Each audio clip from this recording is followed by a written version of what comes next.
대사님, 예, 이거 대사님께서 이거 보내주신 이거 업무 현황 보고서, 이 업무 현황 보고서를 보니 여기서 가장 저희가 중요하게 이제 관심을 가지고 본 부분이 북한과 중국 사이에 지금 관계가 어떻게 흐르는가 이 부분이었는데, 이 업무 보고 현황에는 이 내용이 없습니다. 제가 판단하건대는 이거 이 한반도의 이 평화 보장에서 우리가 중국을 어떻게 이용해서 결국은 북한이 자기의 이제 국제적 의무를 다하게 만들겠냐, 이 문제가 중요한데 결국은 대표부의 현황 보고서에 인용이 빠진 데 대해서 대단히 유감스럽게 저는 생각하면서 몇 가지 좀 여쭙겠습니다. 이번에 10월 10일 북한 열병식에 대해서 중국 정부와 또 현지 언론의 지금 반응은 어떻습니까? 이 외교부 대변인이 사회주의 국가에서는 있는 일이다 이런 정도로 평을 했고, 그 이후에는 특별한 반응을 보이지 않고 있습니다. 예, 이제 방금 대사님께서 말씀하신 것처럼 이거 유엔 상임비서국인 중국이 이번에 열병식을 통해서 북한의 핵 및 미사일 능력이 더 다정화되고 고도화되고 현대화됐음에도 불구하고 중국은 세계 앞에서 적지 않은 국가가 기념일에 관례대로 열병식을 한다 이러면서 북한을 두둔하는 이런 이제 발언을 했습니다. 지금까지 중국의 입장을 보면 이런 북한의 핵 및 미사일 능력이 한층 개선될 때마다 우회적으로나마 관련국들은 평화에 도움이 되는 일을 하길 바란다는 식으로 우회적으로 불만을 표시했는데, 이번에는 중국이 불만도 표시하지 않고 시진핑과 김정은이 축전도 교환하고 또 이렇게 북한을 공식 세계 면전에서 두둔하는 이런 발언을 한데, 이러한 것 관련해서 혹시 대사님께서 중국 측에 이게 진짜 이 지역의 평화와 안전을 이거 유린하는 이런 군사 퍼레이드였다라고 항의하시거나 우리 의견을 내신 적이 있습니까? 네, 중국 측은 지난번 대통령 정전선언 언급과도 관련해서 이야기를 나눴습니다만, 결국 중국은 한반도 비핵화 원칙을 일관되게 견지하고 있다.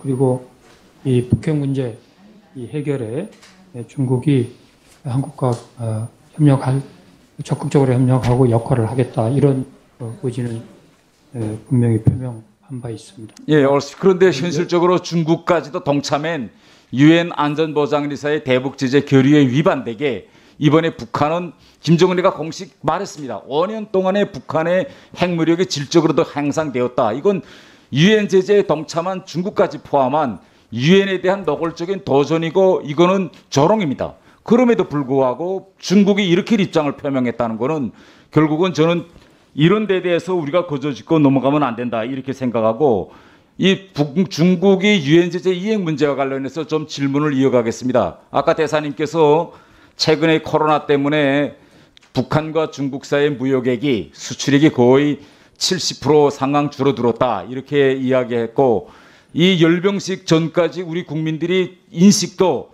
북한이 대북 제재와 코로나 그다음 자연재해와 같은 삼중 경제고에 시달려서 이제는 맥이 빠질 대로 빠졌을 것이다, 이게 일반적인 인식이었습니다.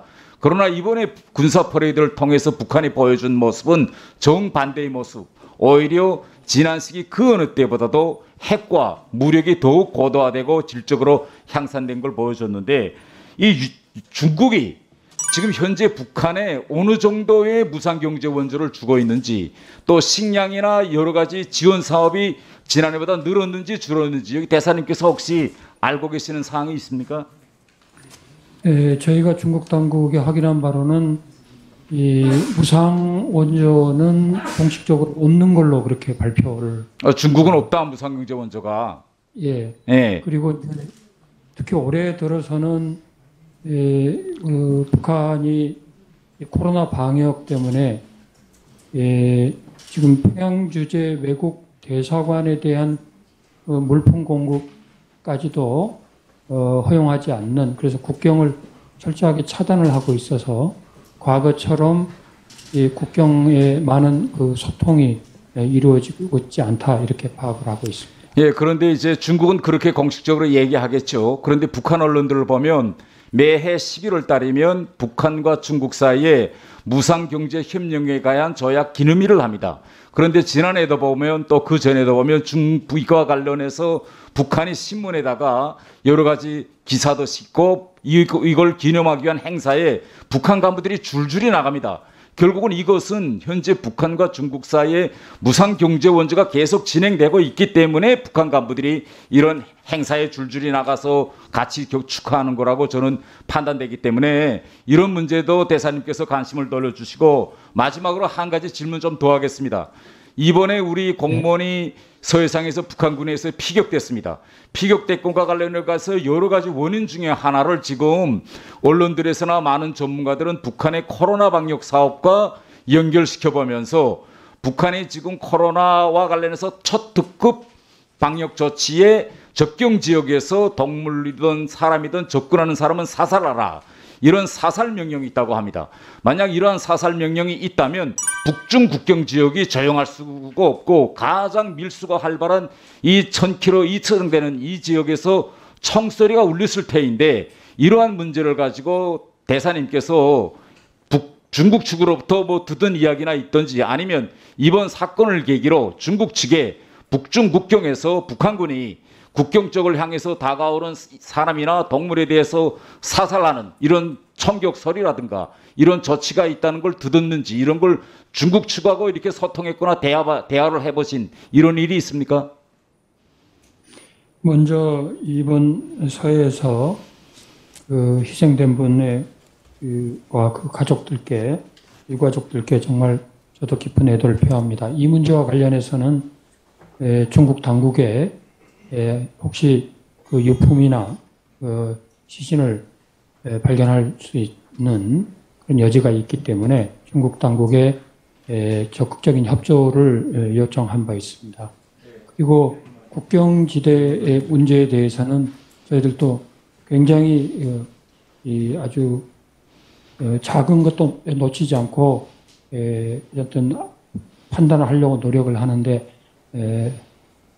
태 의원님께서 이야기해 주신 그런 사항은 아직 보고받지 못했습니다. 예, 그래서 저는 그 대사님께서 중국 측으로부터 공식 보고가 있기를 기다리지 말고, 현재 북한이 접경하고 있는 거는 중국, 그 다음에 우리 대한민국, 러시아는 얼마나 되지 않고, 이런 이 지역에서 형식적으로 지금 우리 생명이 사살됐습니다. 그렇기 때문에 저는 대사님께서 중국 측의 공식 북중 국경에서도 이러한 일이 있었는지 없었는지 확인하시고, 중국을 통해서라도 같이 국경을 맞대고 있는 중국이 우리와 대한민국과 함께 이런 사살 명령이 방역사업의 일환으로 내려졌다면 북한 당국이 처리하도록 요구해야 한다고 저는 생각하고, 이 문제와 관련해서 한 가지 제가 알려드릴 것은, 북한은 대외적으로 북한에 대한 그런 옳지 않은 또 그릇된 보도가 나가면 항상 반박합니다. 그런 일이 없다, 이건 북한에 대한 이건 공격이다, 뭐 이렇게. 그런데 이번 사건, 이 사살 명령과 관련해서는 북한은 NCND 원칙을 유지하고 있습니다. NCND라는 건 10초만.